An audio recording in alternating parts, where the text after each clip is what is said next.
አሁን በወጣ መረጃ መሰረት እንግዲህ የጋላክሲ A57 የሙቀት የመቋቋም ኃይል ከቀድሞ ከነበሩት ጋላክሲ A55 እና A56 የላቀ እንደሆነ መረጃዎች እየወጡ ይገኛሉ። ፎቶግራፍ ላይ እንደምትመለከቱት በስተግራ በኩል ያለው የA55 የሙቀት መቆጣጠሪያ ወይም ቬፐር ቼምበር የሚባለው ኩሊንግ ሲስተሙ ነው።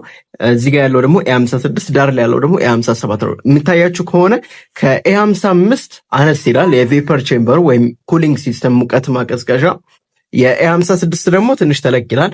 ሞር ደግሞ A57 ላይ ረዘም ይላልም ወደ ጎን ሰፋ ይላል። ስለዚህ ምንድነው የቬፐር ቼምበር ጥቅሙ ስንል ለምሳሌ ስልካችሁ በምትጠቀሙበት ጊዜ ስልካችሁ በሚግልበት ጊዜ ኩል እንዲያደርግ እንዲቀዘቅዝ የማድረግ አቅም አለው ማለት ነው። ለምሳሌ ያክል ጌም በምትጫወቱበት ጊዜ ስልካችሁ ይሞቃል። አንዳንዴ የትኛውን ፐርፎርማንስ ያለው ስልክ ቢሆን የሙቀት መቆጣጠሪያ ከሌለው እጅግ በጣም ይሞቅና ለስልካችሁ አደጋ ይሆናል። ይሄኛው ግን ቬፐር ቼምበር መኖሩ ስልካችሁ በሚሞቅበት ጊዜ የሙቀቱን መጠን ቼክ በማድረግ አንደኛ ኩል ያደርገዋል፣ ያቀዘቅዛል፣ ሁለተኛ ዋርኒንግ ይሰጣችኋል ማለት ነው።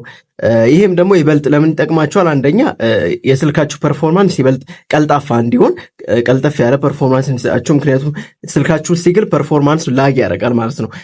ይሄኛውን የተሻለ አድርጎታል ማለት ነው። የ57 በቅርቡ ይለቀቃል ብለን የምንጠብቀው ስልክ ነው። ያው እንዲህ ያደረገ መረጃ ነው። አዳዲስ መረጃ ሲኖር ደግሞ ማሳወቃችሁን። ቤተሰብ ካላችሁ ቤተሰብ ሁኑ። ላይክ፣ ፎሎ፣ ሼር እንዲሁም ደግሞ ሰብስክራይብ ካላደረጋችሁ ሰብስክራይብ አድርጉ። ይመቻችሁ።